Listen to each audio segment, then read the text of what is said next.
Hello students, class 12 biology में जो zoology का पोर्शन है वह लेके हम आए हुए हैं। आज जो है जूलॉजी का लेक्चर होगा और उस लेक्चर में जो है पीछे के लेक्चर में भी हमने कुछ आपको जूलॉजी बताई थी। आज जो है एक बार फिर रिमाइंड कर दे रहे हैं आपको कि मानव जनन तंत्र या ह्यूमन रिप्रोडक्शन। हमने बताया था कि मनुष्य में जो होता है केवल लैंगिक जनन पाया था और लैंगिक जनन की क्रिया नहीं पाई जाती है। तो लैंगिक जनन जो होता है वह नर और मादा जो युग्मक होते हैं उनका निर्माण होता है पहले, या हम कहें कि शुक्राणुओं का और अंडाणुओं का निर्माण होता है। और ये शुक्राणु अंडाणु होते हैं जब आपस में निषेचन की क्रिया करते हैं तो उससे युग्मनज या भ्रूण का निर्माण होता है और वही विकसित होकर के एक नए जीव में परिवर्तित हो जाता है। तो ये जनन का मतलब सामान्य मतलब है। और उसी के अंदर जो होता है जो लैंगिक विरूपता पाई जाती है मतलब सेक्सुअल डाइमॉर्फिज्म। सेक्सुअल डाइमॉर्फिज्म का मतलब होता है या लैंगिक विरूपता का मतलब होता है कि बाहर से देख करके ही नर और मादा की पहचान की जा सके। ये मतलब हम उसके बाहर से ही अगर किसी जंतु के बारे में, किसी जीवधारी के बारे में बाहर से ही देख करके नर और मादा को अलग अलग कर सकते हैं तो वह लैंगिक विरूपता कहलाती है या सेक्सुअल डाइमॉर्फिज्म कहलाता है। और इसके साथ साथ जो होता है लैंगिक विरूपता के साथ साथ जितने भी प्राणी होते हैं वह 3 प्रकार के। एक होता है जरायु होता है। तो जरायु जो होते हैं वह प्राणी होते हैं। देखिए यहाँ पर होता है 2-3 चीजें हैं। पहला है लैंगिक विरूपता, लैंगिक विरूपता या सेक्सुअल डाइमॉर्फिज्म, सेक्सुअल डाइमॉर्फिज्म ये होता है। तो इसमें हमने बताया था कि बाहर से देख करके ही नर और मादा की पहचान की जा सकती।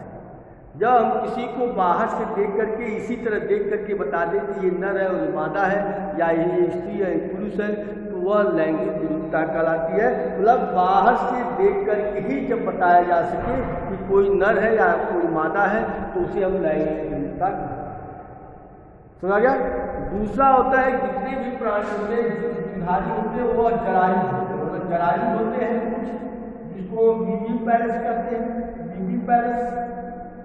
विविपेरस का मतलब होता है कि वे जीवधारी जो संतान उत्पन्न करते हैं या वे जंतु जो संतान उत्पन्न करते हैं यह वह जरायुष कहलाते हैं। तो सीधा सा मतलब समझिए कि वे जंतु या वे प्राणी जो संतान उत्पन्न करते हैं वह जरायुष कहलाते हैं।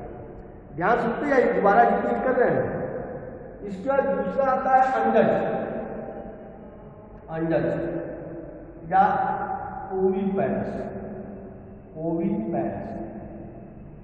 देखिए अंडज का मतलब होता है वे जीवधारी जो अंडे देते हैं। तो अंडे देने वाले जो जीवधारी होते हैं वह जो क्या कहलाता है अंडज कहलाता है, ओविपेरस कहलाता है। तो इसमें जितने भी पक्षी होते हैं सरीसृप होते हैं वो आते हैं।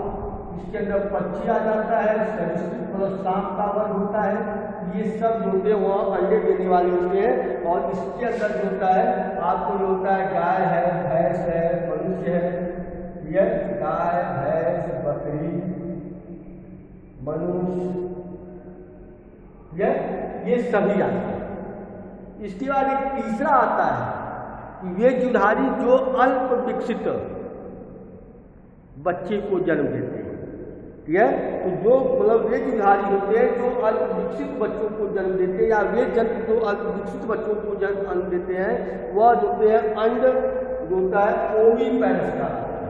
इसको हम ओवो होते हैं ओविपेरस कहते हैं या इसको होता है अंड जरायुष कहलाता है। अंड जरायुष कहलाता है या ओविपेरस। देखिए ये जो जंतु होते हैं वे अल्प विकसित बच्चों को देते हैं जन्म। जैसे इसमें कंगारू आता है। कंगारू होता है वह अल्प विकसित बच्चे को जन्म देता है। इसमें एक थैली बनी होती है, उस थैली के अंदर जो अल्प विकसित बच्चे होते हैं वह तब तक उसके अंदर रहते हैं जब तक वो परिपक्व नहीं जाते, मैच्योर नहीं जाते हैं। तो ये जो होता है अन्य जरायु छिपा रहता है। इसके बाद जो होता है कि जनन की जो इकाई होती है एवं जनन अंग होता है उसके बारे में। तो कहने का मतलब होता है कि लैंगिक जनन में भाग लेने वाले जो विशेष कोशिका को हम क्या कहते हैं, लैंगिक जनन में भाग लेने वाली जो विशेष कोशिका होती है उसको हम युग्मक कहते हैं। ठीक है, तो लैंगिक जनन में भाग लेने वाली जो विशेष कोशिका होती है उसको युग्मक कहलाता है। और इसमें नर और मादा युग्मक क्या होते हैं तो नर युग्मक को हम शुक्राणु कहते हैं और मादा युग्मक को हम अंडाणु कहते हैं। ठीक है, अब इन दोनों होता है उनमें क्या होता है कि विभाजन की क्रिया होती है। तो जो विभाजन होता है वह समसूत्री और अर्धसूत्री दोनों विभाजन पाया जाता है। तो अधिकांशतः जो होता है जो जनन अंग होते हैं, रिप्रोडक्टिव आर्गन होते हैं, उनमें अर्धसूत्री विभाजन की क्रिया होती है।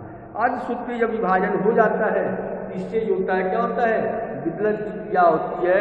और इसके अलावा जो है जाइगोट होता है, जो शुक्राणु और अंडाणु होते हैं जब आपस में मिलते हैं निषेचन की क्रिया होती है और उस निषेचन की क्रिया के उपरांत जो होते हैं भ्रूण का निर्माण होता है और उसी भ्रूण से नए जीव क्या होते हैं डेवलप होते हैं।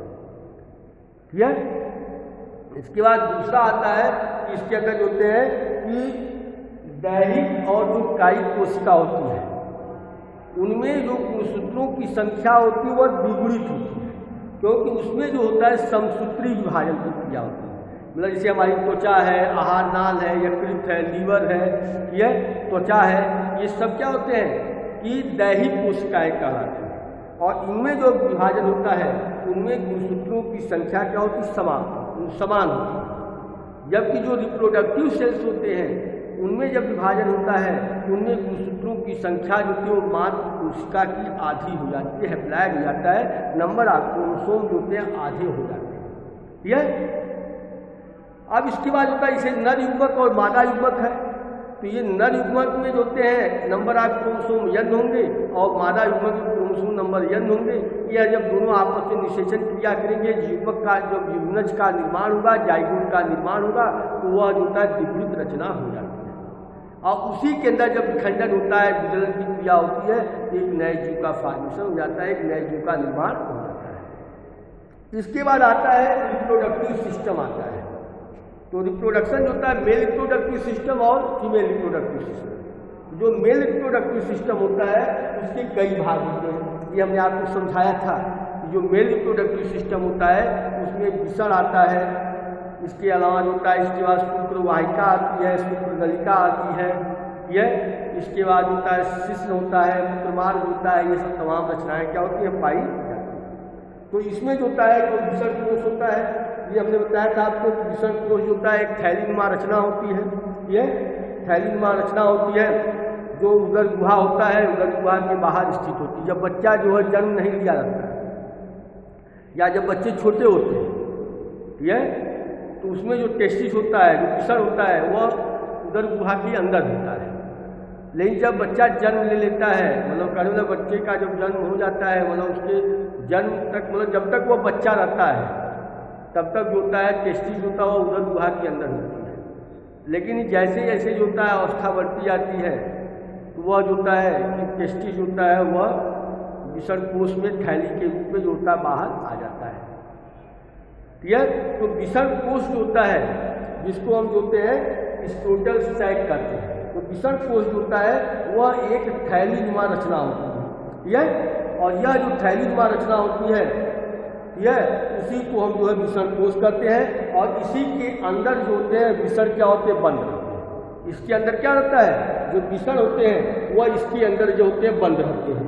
ठीक, तो विषण कोश के अंदर जो होता है विषण जो होते हैं बंद रहते हैं। और विषण जो होता है कि वह ताप नियामक होते हैं, या हम कहें कि इसके अंदर होता है कि विषण के अंदर जो होता है विषण कोश बाहर क्यों होता है, क्योंकि इसके अंदर जो होता है जो हमारे शरीर का जो तापमान होता है उससे कम उसको तापमान की आवश्यकता होती है। और मनुष्य के शरीर में एक जोड़ी विषण पाया जाता है, और एक जोड़ी विषण होता है जिसकी जो होता है जिसका भार जो है लगभग 20 से 25 ग्राम के आसपास होता है और इसकी जो लंबाई होती है वह 2.5 सेंटीमीटर के आसपास होती है और इसकी चौड़ाई होती है मतलब लंबाई इसकी होती है 4 से 5 सेंटीमीटर के आसपास होती है और चौड़ाई इसकी जो है 2.5 सेंटीमीटर के आसपास होती है और 20 से 25 ग्राम जो होता है इसका जो होता है विषण का भार होता है। अब विषण जो होते हैं वह उदर गुहा के बाहर स्थित होते हैं, एक जोड़ी पाए जाते हैं यह। और जो होता है कि जब व्यक्ति होता है वयस्क हो जाता है, वयस्क अवस्था आ जाती है तो इससे जो होते हैं हार्मोन स्रावित होते हैं जिसको हम टेस्टोस्टेरोन हार्मोन कहते हैं और ये हार्मोन जो होता है वह हमारे शरीर के विकास में वृद्धि में क्या करता है, मदद करता है। तो शरीर की वृद्धि और विकास में क्या करते हैं, ये हार्मोन जो होता है सहायक होता है और इसके अंदर से जो होते हैं कि जो होता है तमाम कोशिकाएँ पाई जाती हैं, जैसे लेडिंग कोशिकाएँ होती हैं, सर्टोली कोशिकाएँ होती हैं। तो लेडिंग सेल्स और सर्टोली कोशिकाएँ जो होती हैं वह शुक्राणुओं को पोषण करने में मदद करती हैं। तो सर्टोली कोशिकाएँ जो होती हैं शुक्राणु का पोषण करने का काम करती हैं और जब जो कि लेडिंग जो सेल्स होती हैं वह शुक्राणुओं के निर्माण में सहायता करती हैं। और मेन रूप से होता है विषण के अंदर टेस्टोस्टेरोन हार्मोन पाया जाता है और वह टेस्टोस्टेरोन हार्मोन होते हैं जो है विषण के विकास में उसके निर्माण में सहायक होते हैं। इसके बाद विषण जो होता है तो उसके अंदर शुक्रवाहिनी नलिका पाई जाती है और इसी के अंदर जो होता है विषण के अंदर जो होता है अधिविषण जो होता है एपिडिडाइमिस पाया जाता है और एपिडिडाइमिस के कुछ भाग होते हैं वह लगभग होते हैं कि 4 से 5 सेंटीमीटर के लंबे होते हैं और ये कुंडलित रचना होती है। मतलब इसमें जो रचना होती है वह क्या होती है, कुंडलित होती है और इसमें जो होता है जो कुंडलित जो रचना होती है उसे हम शुक्रवाहिनी कहते हैं और जो शुक्राशय में क्या करती है, खुलती है। तो शुक्राशय में खुलने का काम होता है। इसके बाद होता है इसके अंदर जो होता है कि अगला जो चीज आता है उसके अंदर जो शुक्रवाहिनी आती है। शुक्रवाहिनी होता है नलिका के समान रचना होती है और ये नलिका के समान जो रचना होती है उसको शुक्रवाहिनी कहते हैं, जो शुक्राशय में जो होती है आगे जाकर के शुक्राशय में जो है खुल जाती है और शुक्राशय जो होता है वह अधिविषण में खुलता है। यह अधिविषण जो होती है एक पतली जो होती है लंबी रचना होती है, एक पतली सी लंबी होती है, लगभग होता है इसकी लंबाई जो होती है 6 मीटर के आसपास होती है और उतनी लंबी होती है। और इसके बाद होता है इसमें जो होते हैं कि शुक्राणु में होता है जो अधिविषण होता है, अधिविषण होता है जो पूर्व संचित जो शुक्राणु के अवशोषण में जो तथा संग्रहण में का कार्य करता है। मतलब अधिविषण जो होता है वह शुक्राणुओं के संग्रहण और पोषण का कार्य करते हैं। इसके साथ साथ होते हैं कि नए नए जो शुक्राणु होते हैं उन शुक्राणुओं के निर्माण में भी सहायक होते हैं। इसके बाद होता है कि अधिविषण होता है वह अस्खलन वाहिनी में खुलती है। अस्खलन एक नलिका होती है, उस अस्खलन नलिका में होता है खुलता है और वहाँ पे होती है मूत्र मार्ग में होता है खुल जाती है। अस्खलन नलिका कहाँ खुलती है, मूत्र मार्ग में खुलती है और यह मूत्र मार्ग जो होता है या जो मूत्राशय होता है मूत्राशय से या मूत्र मार्ग से निकलकर अस्खलन नलिका जो होती है वह मिलकर के मूत्र जनन नलिका में होती है, मूत्र जनन नलिका का निर्माण करती है। इसमें से होकर मूत्र तथा वीर्य जो सीमेन होता है आज को जो है आज का वो स्राव करते हैं, मतलब आज को निकालने का काम करते हैं और जिसकी लंबाई जो है लगभग 20 सेंटीमीटर होती है। इसके बाद आता है एक शिश्न होता है, पेनिस।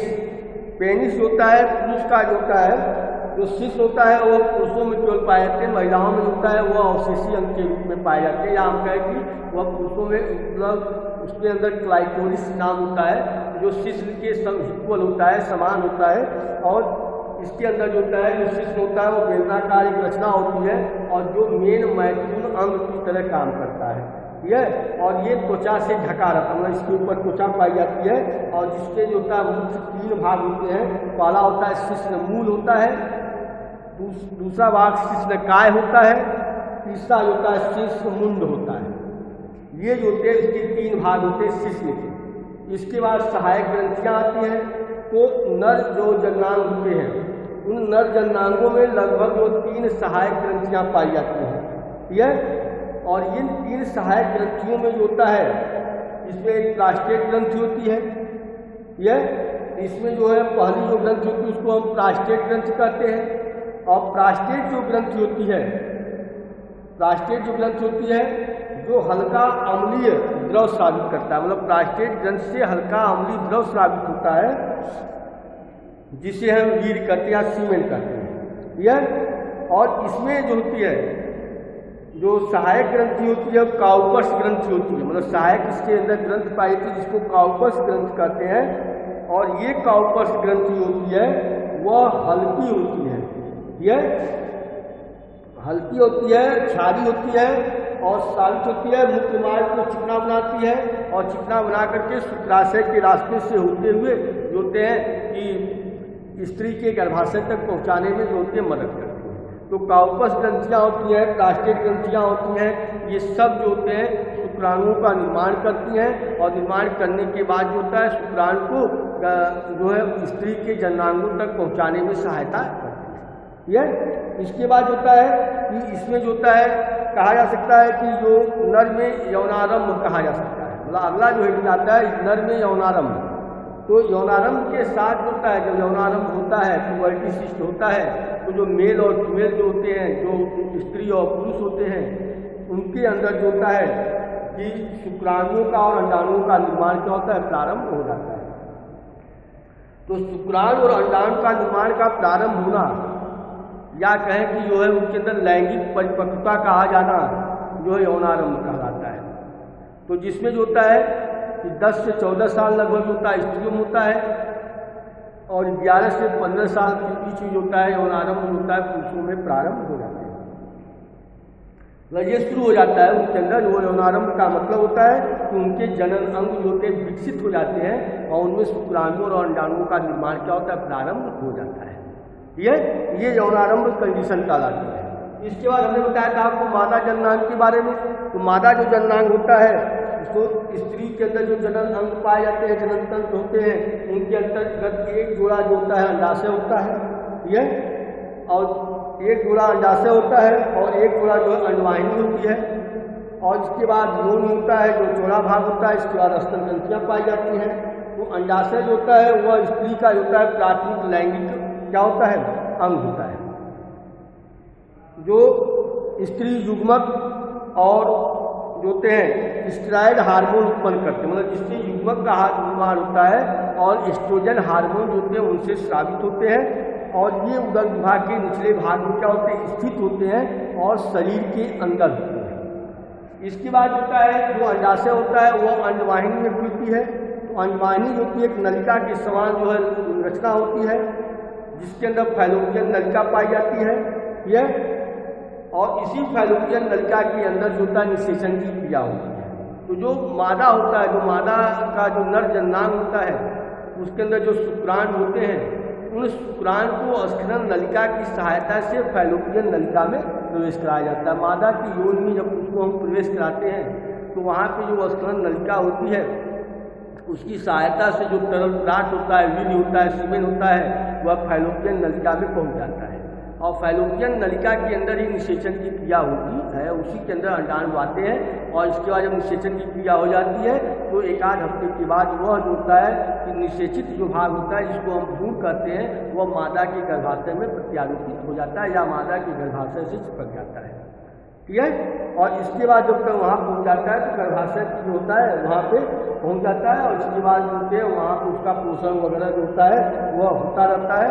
और उसकी सहायता से जो होता है जो गर्भाशय होता है वह एक नाशपाती की आकार की रचना होती है, ऐसी रचना होती है जो स्त्री के जो श्रोणी मेखला जो होती है या श्रोणी मेखला का जो भाग होता है उसमें पाया जाता है। तो श्रोण मेखला वाले भाग में जो होता है वह स्त्री के गर्भाशय जो होते हैं पाए जाते हैं। और इसका जो निचला भाग होता है वह सर्विक्स कहलाता है।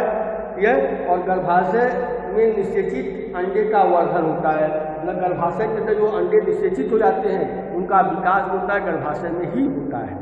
इसके बाद अगला जो भाग आता है योनि आता है।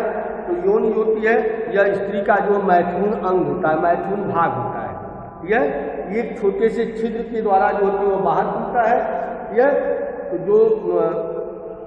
जो एडल्ट जो स्त्री होती हैं, में उसका योनि का जो मुख होता है, मुख पर जो होते हैं पतला एवं झिल्ली नुमा एक जो होती है समान एक रचना पाई जाती है जिसे योनि छिद्र कहते हैं या हाइमेन कहते हैं। और इसी पर्दे के छिद्र से एक जो होता है तरल पदार्थ जो होता है बाहर निकलता है। लैंगिक संपर्क जो होता है, अगर शारीरिक संबंध होते हैं, परिवहन होता है, शारीरिक परिश्रम या व्यायाम से भी जो है हाइमेन क्या होती है, टूट जाती है। अगर शारीरिक परिश्रम करते हैं, व्यायाम करते हैं या साइकिलिंग वगैरह करते हैं तो उससे ये हाइमेन जो होती है, जो पतली परत होती है उसके ऊपर पाई जाती है, वह टूट जाती है। इसके बाद होता है स्तन ग्रंथियाँ होती हैं, तो प्रत्येक जो स्तन ग्रंथियाँ होती हैं उनके चारों ओर जो होता है का जो क्षेत्र होता है वह जो होता है, जो क्षेत्र पाया जाता है उसके चारों ओर के जो क्षेत्र होते हैं जिसे हम एरिओला कहते हैं या जो होता है स्तन परिवेश करते हैं। किंतु पुरुषों में जो होता है स्तन ग्रंथियाँ जो होती है वह अक्रिय होती है, निष्क्रिय होती हैं, ठीक है, और इनसे जो होता है कोई कार्य नहीं होता है। इसके बाद होता है स्त्रियों में उसी तरह यौनारंभ हो जाता है। स्त्रियों में यौनारंभ जो होता है वह 10 से 14 साल के बीच में होता है, जिसमें स्त्रियाँ जो होती हैं वो जनन अंग जो होते हैं वह विकसित हो जाते हैं, उनका शरीर चौड़ा हो जाता है, आवाज़ें जो होती पतली हो जाती हैं और अंडों का उत्सर्जन क्या होता है, प्रारंभ हो जाता है, ठीक है। इसके बाद जो होता है लास्ट में अब आता है, इसके बाद जो आएगा उसको हम आपको अगले दिन समझाएंगे, जो गेमेटोजेनेसिस कहलाता है या युग्मक जनन कहलाता है, ठीक है। आज इतना ही, धन्यवाद।